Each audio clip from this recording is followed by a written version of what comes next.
Hi, everybody. This is Janel Alison Moore here. I am talking today about Timetoast, the timeline maker. I learned about Timetoast whenever I completed our timeline assignment in Module 1. I believe that Timetoast is a great resource for teachers and students for a few reasons. Number one, it's free. Number two, it's easy. Remember these words of I can do it, anyone can do it. And number three, it can be used for many subjects and in many instances. If you need more information about why you should use Timetoast, check out this website.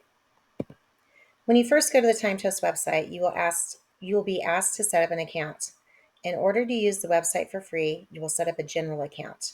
General accounts do not have as many cool features and have pop-up ads, but it works just fine for our purposes.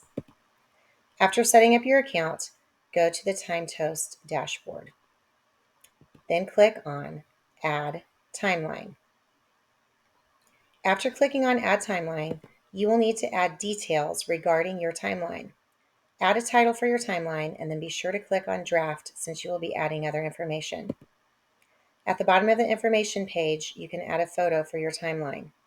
Click on the photo area and then you will be able to either search the internet for an image or use an image that you've already saved. You can then browse files for images saved to your computer or choose from ones that you have saved to your Timetoast dashboard.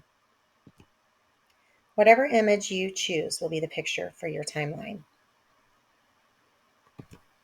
Now that we've named our timeline and given it a picture, we need to add an event or time span. In this case, I am going to add an event.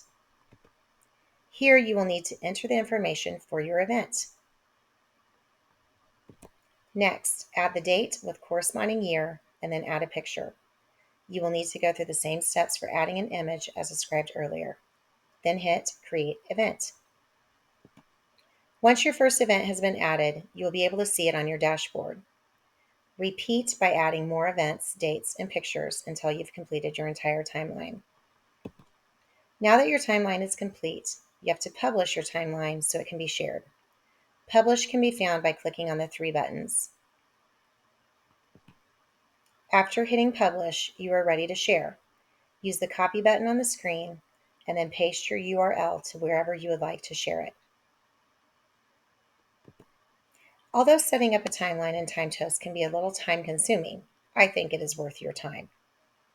Because Timetoast can be used at the substitution and augmentation levels for most classes, I really think that most kids will enjoy using this. In addition to using it as a replacement for paper pencil made timelines, I believe that my theater arts students could use it as the analysis and evaluation levels when considering all the deadlines involved in a theatrical production, such as costuming, choreography, acting, music performance, and such. Thank you all for listening, and I hope that you guys will try out Timetoast.